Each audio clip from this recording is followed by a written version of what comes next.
Welcome to the Resonate Church Missoula podcast. This podcast exists to equip and encourage the members of Resonate Church to get the gospel to people, people to community, and community to mission. Thanks for listening. Welcome back, Resonate. Good to be with you here on the Architecture of Reality podcast series.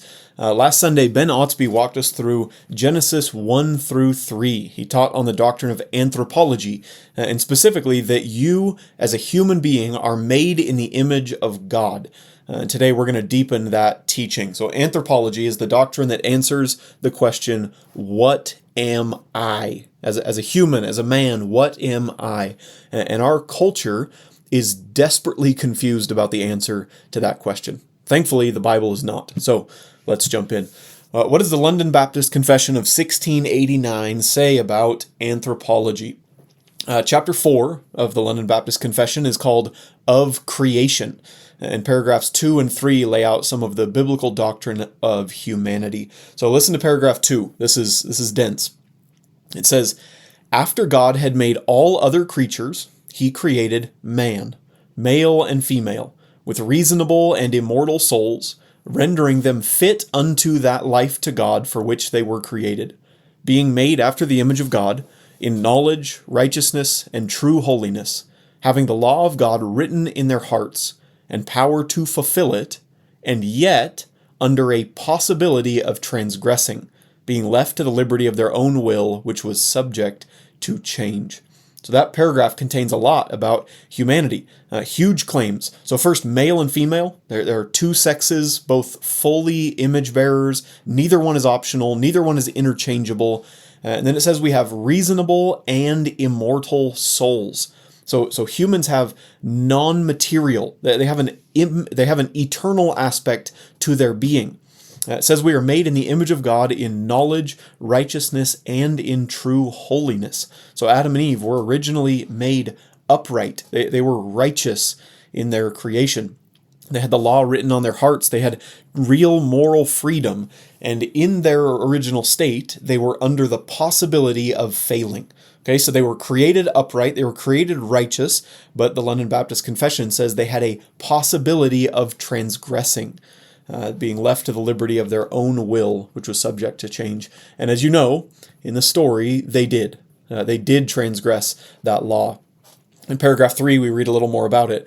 It says, besides the law written in their hearts, they, the first man and woman, received a command not to eat of the tree of knowledge of good and evil, which, whilst they kept, they were happy in their communion with God and had dominion over the creatures. So as long as they kept God's commands, everything was good.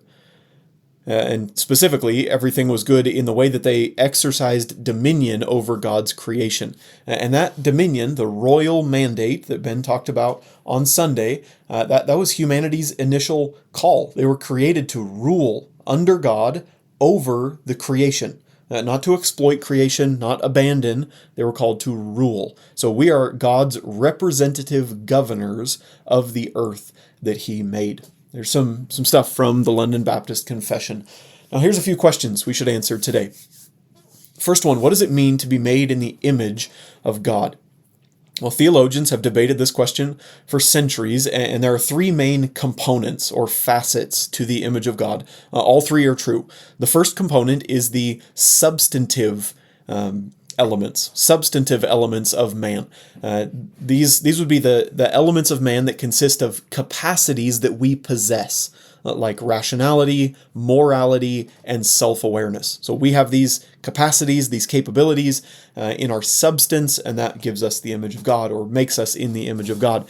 The second facet is the relational understanding, that the image of God consists of our capacity for relationship with God and with others. Humans are unique in that way.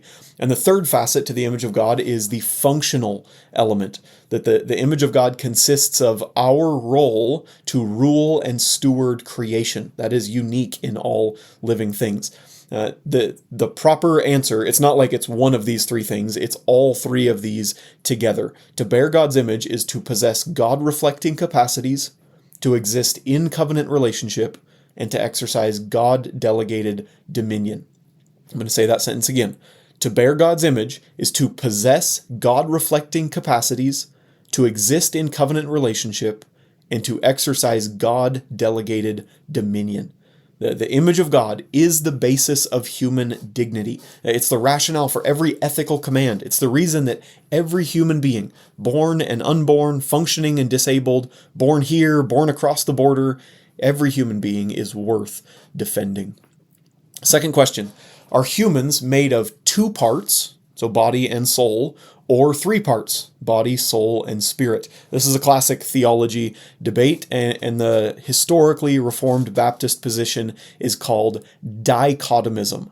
Dichotomism meaning two parts, body and soul. We believe that soul and spirit, when that's mentioned in Scripture, are overlapping terms that just describe the immaterial aspect of human nature. So the main verse that trichotomists would quote is 1 Thessalonians 5:23.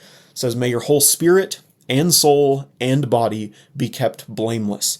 Again, some would see that as an argument for trichotomism, but the natural reading is that Paul is just being comprehensive. He's not making some fine metaphysical distinctions. Genesis 2 verse 7, God formed man from the dust, and he breathed into him the breath of life, and man became a living soul. So two components, dust plus breath. Dust plus breath equals living person. So that's body and soul. When you die, the body returns to the dust, the soul returns to the God who gave it.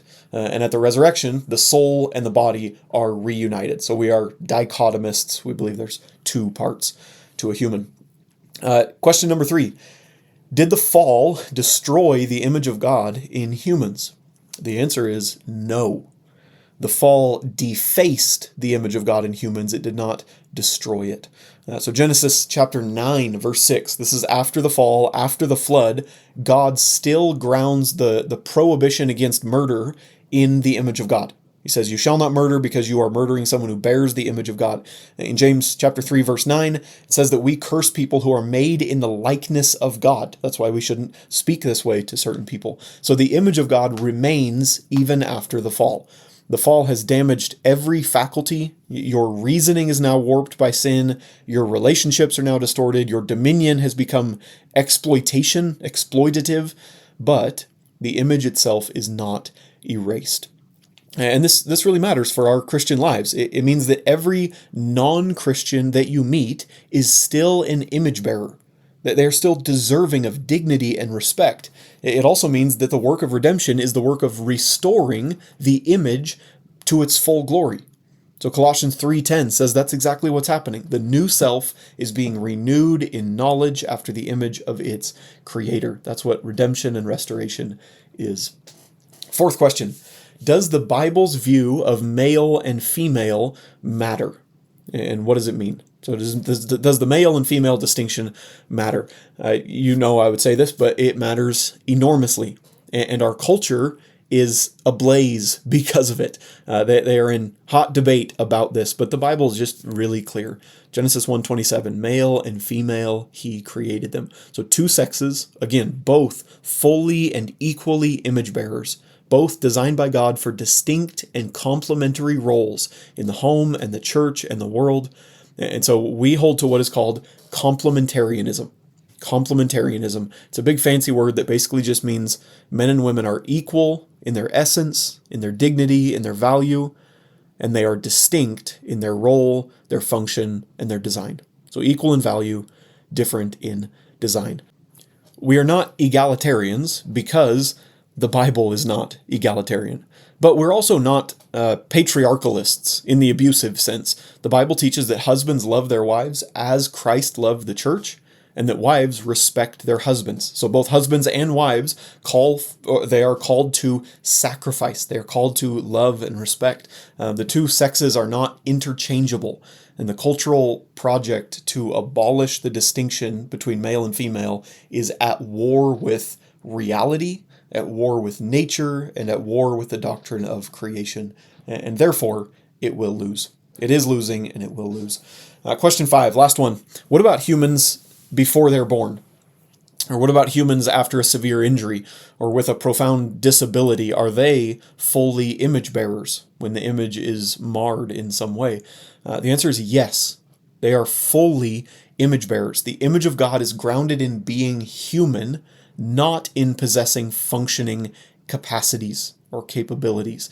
Psalm 139 says, God knit you together in your mother's womb. So the unborn child is fully and personally known to God before he or she has developed any faculties at all. The elderly grandparent with advanced dementia who's on machines to keep him alive is still made in the image of God. The child with profound disabilities is still made in the image of God. Their dignity is not contingent on what they can do. It's grounded in what they are. A human, made by God, loved by God, valuable to God. Our culture wants to peg dignity to capability, but the Bible pegs dignity to identity. Every human, every time, no exceptions. This is why Christians must be rabidly opposed to any program or any movement that seeks to destroy innocent human life, like abortion or euthanasia or assisted suicide, because we believe all people bear the image of God. One last thing that you should know before we go.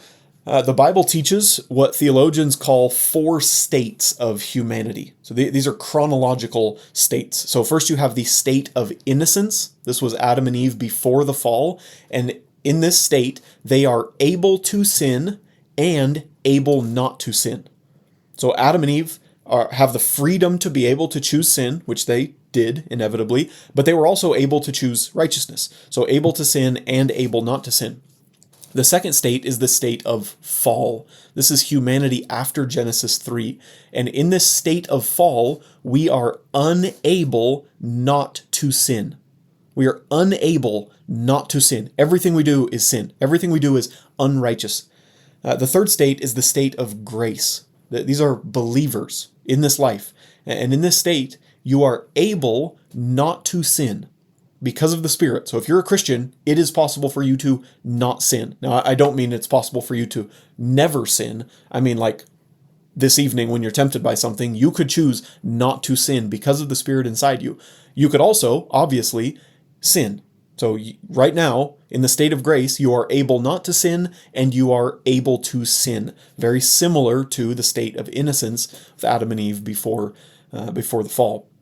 And then someday we will enter into the final state, which is the state of glory. These are believers in the resurrection. And in the state of glory, we are unable to sin. Unable to sin. So state of innocence, able to sin, able not to sin. State of fall, unable not to sin. State of grace, able not to sin and able to sin. And then state of glory, unable to sin. Fully conformed to Christ, there will be no more sin. And this framework, it explains your daily experience of the Christian life.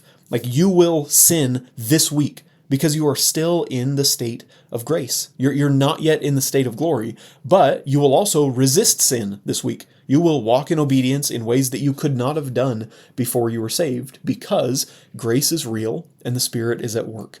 Your sanctification is not failing because you're imperfect. Your sanctification is succeeding because you fight. So, Resonate, you are not an accident. You are not essentially good, and you're not essentially worthless. You are a fallen image bearer being remade by the restorer. That's who you are. So, may we live like it. We'll see you next week.